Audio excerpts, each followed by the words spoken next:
Charles Nicolle is one of Tunis's oldest and most prestigious public hospitals. But doctors here describe the difficulties encountered daily: lack of funding, inadequate equipment, and facilities in pitiful conditions. Dr. MONDHER KOOLI is head of the orthopedics department. He begins our visit in the all-call room, where we meet one of his interns. There's a humidity problem as a result of the heating system, which dates from the former hospital building, and it no longer works. Beyond a doctor's responsibilities, daily supply and maintenance issues represent an extra stress factor that push many to leave. It's exhausting in the long run. It drains your energy. Our peers who've settled overseas often tell us, here you only focus on your job. This alone is a dream for us, to do only what our job is. After 30 years working at this hospital, Dr. KOOLI is a mentor for young doctors. He continues to train the next generation, but fears that the constant deterioration of work conditions will push even the most committed to leave. In his operating room, organization is key to handling unexpected problems. We have 3 rooms, which should be well equipped, except that we are often lacking equipment, or else it breaks down. This one is really old. Technically, it's been reassembled, but we tend to use it for smaller movements. These are new, and they break regularly. Today, it's just one breakdown after another. I've just learned that one machine, the electric bistoury that we use for cauterizing and hemostasis, has broken. With broken equipment repaired each day just a few meters from the operating room, MONDHER fears that the classrooms where he trains future doctors will soon be empty. Authorities and all concerned parties, the Medical Association and all unions, should be concerned about this trend of new and senior doctors leaving the country. A high official recently commented that it's no big deal if a doctor leaves because he'll be replaced, but it's not quite that simple. France, Germany, and the Gulf countries are in need of doctors, and Tunisians are in high demand. They're offered 3 times the Tunisian salary and better working conditions.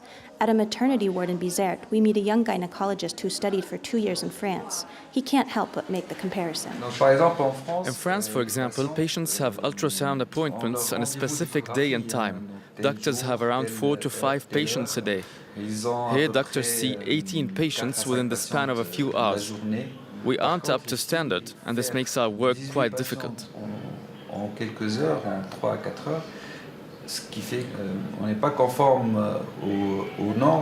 A bit too difficult for LASSAD, who had returned to practice in Tunisia. Now he's considering leaving.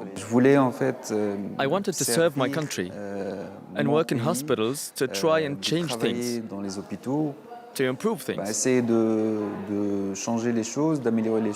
But since I've been here, nothing has changed.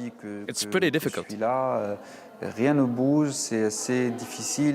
In 2017, nearly half of new doctors left the country, but medical professionals were not the only ones to head overseas.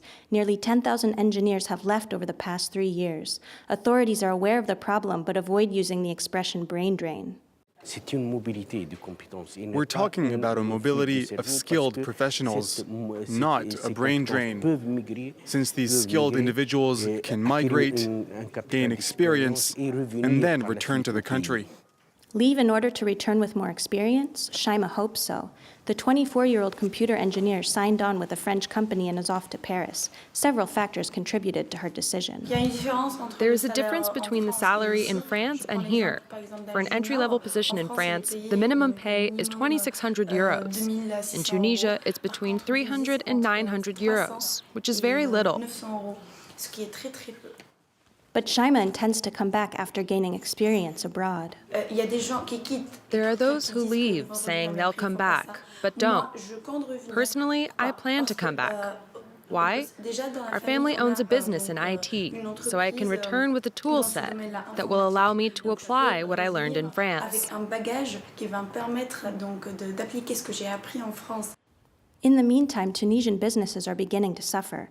Badreddine Ouali is the CEO of ZARRAMI, a financial software provider. Ouali left to hone his skills abroad before returning to settle in Tunisia over 20 years ago. Today, he struggles to recruit new employees. This has been a tough period for recruiting. Currently, somewhere around 30–40% of job vacancies remain unfilled. As you can see, we have empty desks. As a result, businesses are brainstorming how they can hang on to some of the talent that's leaving the country and how they can improve well-being at work.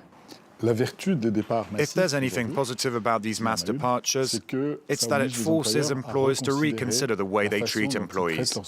They are now forced to respect whatever laws they weren't respecting before and to make whatever efforts they weren't making in order to appeal to youth. The pace of Tunisia's brain drain is only accelerating, with a growing imbalance between those leaving the country and those coming back, leading some to wonder whether employers' renewed efforts to attract youth are simply too late.